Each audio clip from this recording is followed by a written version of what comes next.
Hey y'all, I haven't stepped up to my podium lately. My friend Catherine, aka Kitty, said she missed my walks. That means my videos. So, I thought I would step on here and talk a little bit about what I'm learning about myself and life with the pandemic. I gotta tell you, I don't like the masks.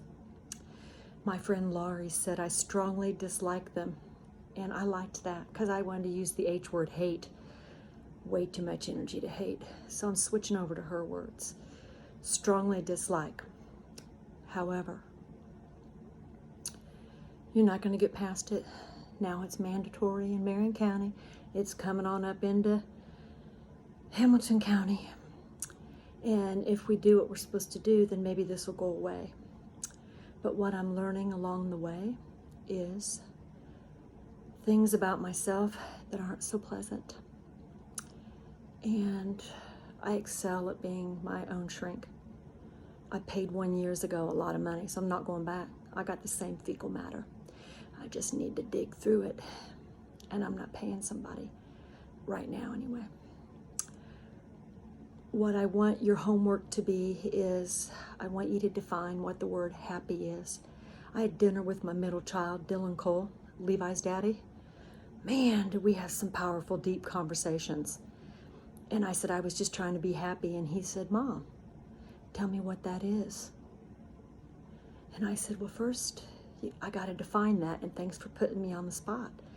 So what I came up with is, happiness for me right now at this part in my life is the absence of conflict and appreciating each moment for what it is and not what I wish it was. Pastor Javon gave a powerful message on Sunday, and he said that disappointment can be viewed as an opportunity, which means I can be disappointed, but let it yield somewhere else instead of getting stuck and frustrated. I can look at something else as, well, what can I learn here? How can I look at this differently? Then he said, I got notes here. He said the space between expectation and the experience is where hope lives. Now, y'all know I'm big on the word hope because hope is infinite. It floats and keeps everything buoyant if you see it as such. You can have an expectation, but if it doesn't work out, let it go. He also said you can do everything right, have all these plans, and things still don't go as you thought. So what I'm learning is I'm going to stay fluid. That means I'm going to keep flowing.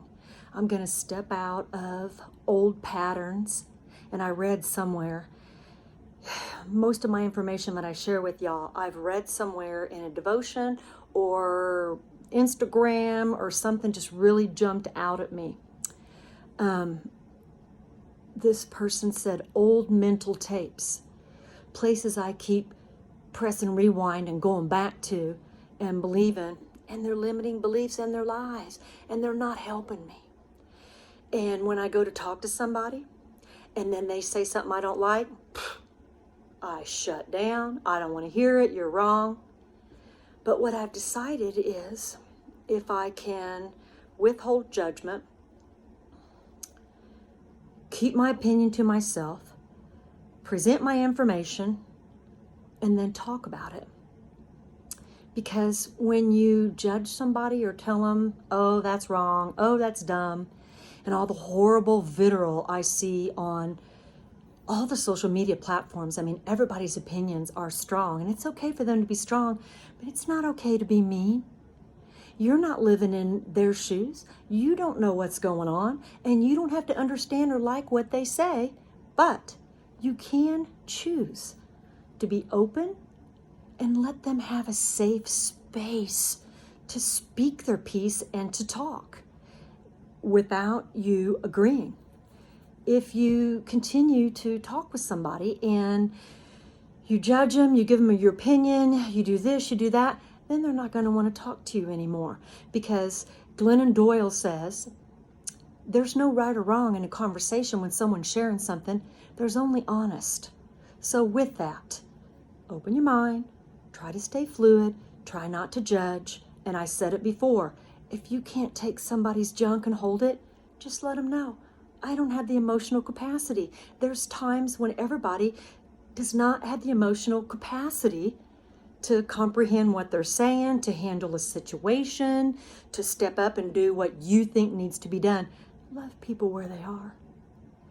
So, your homework is define happiness and what it looks like for you. Then, the last thing that I want to say, that I want you to work on, is anger. If you keep getting angry, ask yourself, what's this about? What am I angry about? Remember, choosing to get angry is on you. They presented their case. They may not have had any malice or any hateful connotations in the narrative. They're just telling you something. So if you get offended, I think you need to look inside at yourself, because I think they touched on something about yourself you don't like, you haven't owned, or you haven't looked at. So, with that, define happiness and figure out why you keep getting angry and work on that. Are you getting your movement in? I have. Man, it's hot. I've been going in the morning. Get it done. Stay moving. And don't forget your gratitude. What are you grateful for? Minimum of 3 things every single day. And remember, we're all in this together. And guess what? This too shall pass. Choose optimism,